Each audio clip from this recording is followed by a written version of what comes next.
Picture this. It's 2 a.m. and you're in bed, mind racing, replaying conversations from 3 years ago, worrying about tomorrow's meeting, and feeling utterly stuck in your own head. Your chest is tight, your thoughts are relentless. You grab your phone, scrolling aimlessly, hoping for relief, but it never comes. Now imagine a different scenario. You tie your shoes, step outside, and within just 10 minutes of walking, something shifts. The mental fog begins to lift. The tightness in your chest eases. The thoughts that felt like prison bars start to soften. You didn't take medication, nor did you attend a therapy session. You simply walked. Here's what most people miss, and even some doctors overlook. Walking isn't just about moving your legs, it's actively rewiring your brain in real time. It engages ancient neurological pathways that can calm anxiety more rapidly than remaining still ever could. And the most astonishing part is that your brain literally produces new cells, new connections, and new chemistry with each step you take. Stay with me, because what I'm about to share is rarely discussed. Most assume walking helps by distracting them, or because fresh air feels good. However, that's not the complete picture. What's truly happening inside your skull is far more profound, and it begins the moment your foot touches the ground. Let me introduce you to a part of your brain most people have never heard of, the hippocampus. This seahorse-shaped structure, nestled deep within your brain, serves as the command center for memory, learning, and emotional regulation. When you experience anxiety, depression, or chronic stress, your hippocampus actually shrinks. It physically diminishes in size, and when it does, your capacity to process emotions clearly, recall information accurately, and maintain mental resilience decreases. Here's a staggering statistic. Studies indicate that adults who walk for just 40 minutes 3 times a week can increase the size of their hippocampus by 2% within a year. While that might sound modest, in neurological terms, it's monumental. The control group in these studies, who only performed stretching and toning exercises, saw their hippocampus shrink instead. Think of your hippocampus as both a muscle and a garden. It requires regular movement to grow. Without it, it withers, and with it, it flourishes. Unlike a forgotten gym membership or an untouched meditation app, walking demands no equipment, no subscription, and no guru. Your brain has been anticipating this exact signal since birth. But here's the part that truly amazed me. Walking doesn't just maintain your brain, it generates new brain cells. Every day, your hippocampus can produce anywhere from 700 to 1,500 brand new neurons. That's right, your brain is capable of growing fresh cells, even in adulthood. And walking is one of the most powerful triggers for this process, known as neurogenesis. Your body isn't broken, it's intelligent. It has been protecting you all along, awaiting the right conditions to heal. Walking provides those conditions. This isn't just about mental health, it's about a survival intelligence that has resided within you for hundreds of thousands of years. Your ancestors walked 10 to 15 miles a day. Your brain evolved expecting that rhythm. And when you deprive it of this rhythm, your brain starts misfiring. Anxiety spirals, depression sets in, and creativity wanes. But the moment you start walking again, it's like flipping a switch.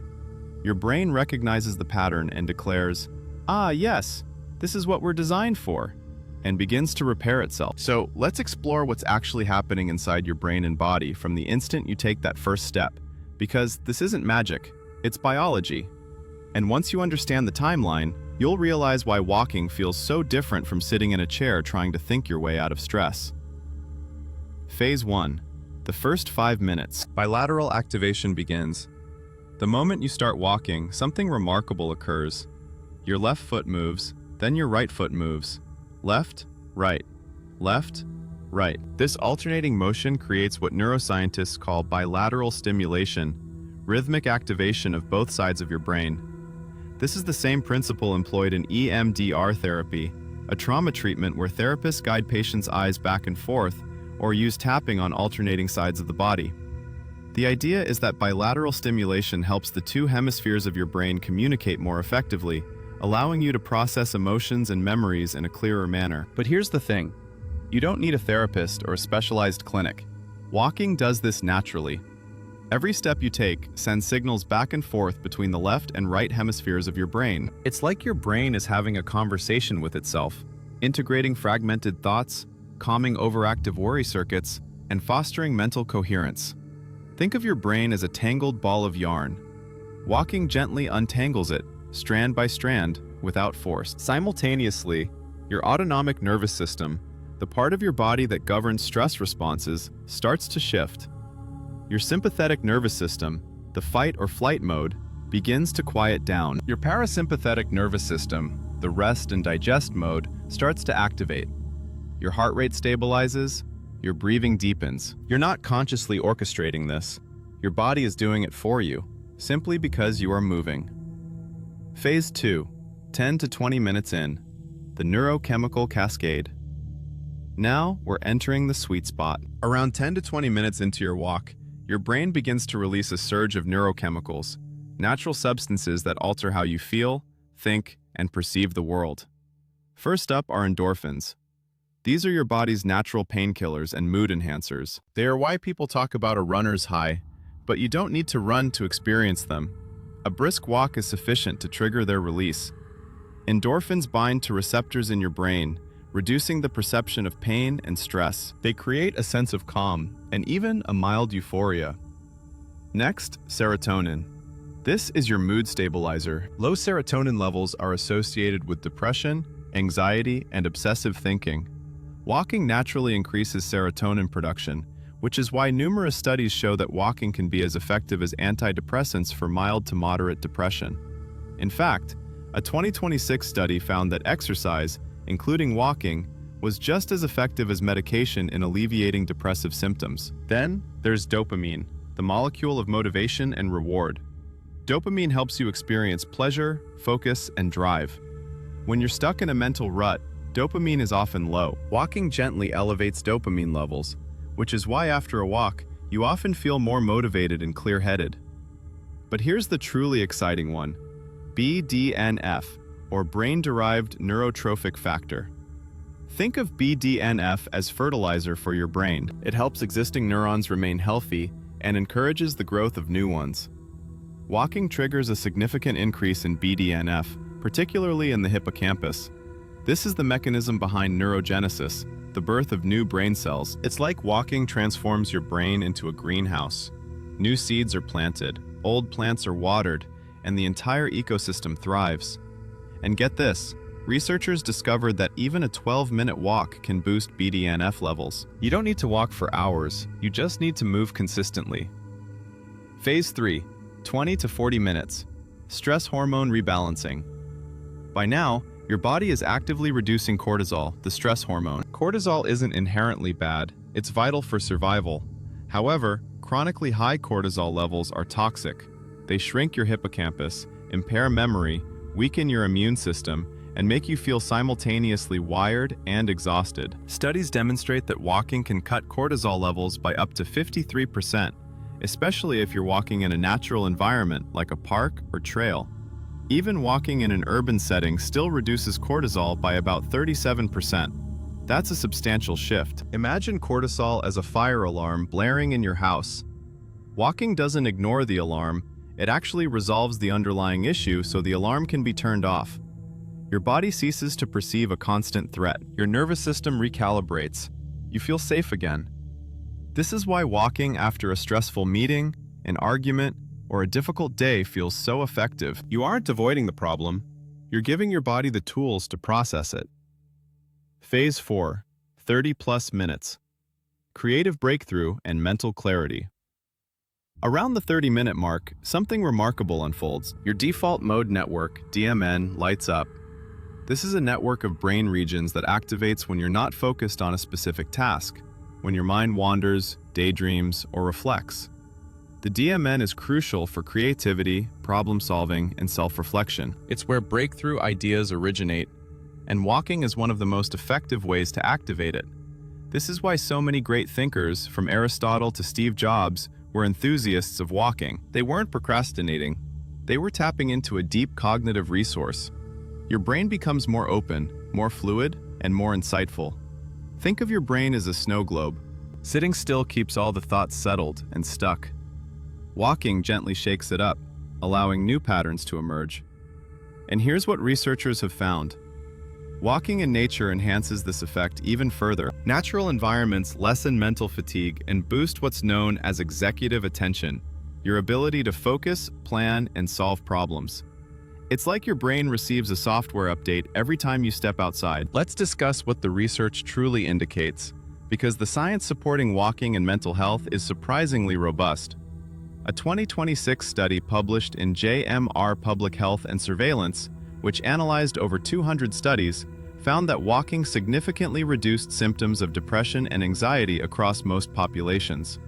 The benefits were consistent whether individuals walked indoors or outdoors, alone or in groups, and for short bursts or longer sessions. A further study from Mass General Brigham in 2025 revealed that merely a few thousand steps each day could postpone cognitive decline and decrease the risk of Alzheimer's.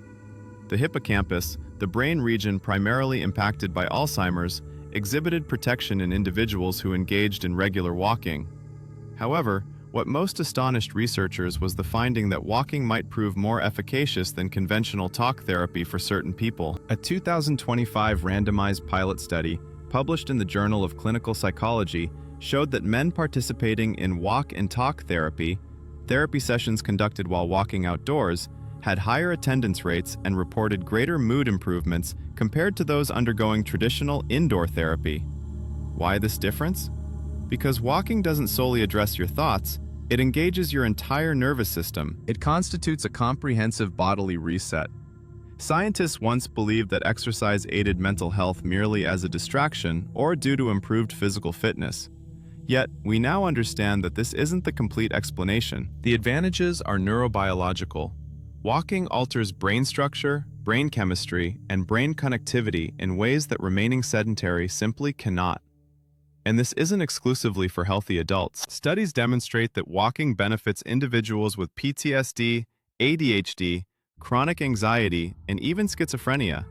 It's effective across diagnoses, ages, and fitness levels. Here's a crucial safety context to understand. Walking is not a substitute for medical treatment, particularly if you are grappling with severe depression or suicidal ideations. It's a potent tool, but it functions optimally as part of a broader strategy. Medication, therapy, social support, and lifestyle adjustments all work synergistically. For individuals with chronic pain, mobility limitations, or specific health conditions, always consult a doctor before commencing any new movement routine. The objective is to heed your body, not to push through discomfort. That being said, for most people, walking stands as one of the safest and most accessible interventions available. No permission or prescription is required. You simply need to move. So here's what we've discovered. Walking is more than just exercise. It's bilateral brain stimulation. It's a neurochemical rebalancing. It's regulation of stress hormones. It's nourishment for your hippocampus. It's fuel for creativity. It's a comprehensive system reboot that occurs automatically simply by placing one foot in front of the other. Your brain has been primed for this. Your body has been designed for this. And the moment you begin walking, truly walking, not just moving from your couch to your car, everything shifts. Walking doesn't resolve everything. It's not magical. It won't fix financial troubles or mend fractured relationships, but it imparts the mental clarity, emotional resilience, and neurological capacity to manage those challenges more effectively. It's a tool, a simple, ancient, and remarkably effective tool that is already at your disposal. The best part is its compounding effect. The more you walk, the more your brain adapts. The more new neurons you generate, the more resilient you become. Therefore, here is my challenge to you. Don't just contemplate this. Don't merely acknowledge it and move on. Try it. Tomorrow morning, or tonight after dinner, take a 15-minute walk. No phone, no podcast, just you, your breath, and your steps. Observe what transpires. Notice how your thoughts evolve. Pay attention to how your body feels. And here's my question for you. What surprised you most? The bilateral stimulation, the neurogenesis, the neurochemical cascade, or the realization that your brain has been safeguarding you all along, awaiting the opportune signal to heal? Share your insights in the comments. Someone reading your experience might find it invaluable. Perhaps they are scrolling at this very moment, feeling trapped, wondering if anything could ever offer assistance. Your narrative could be the push they need.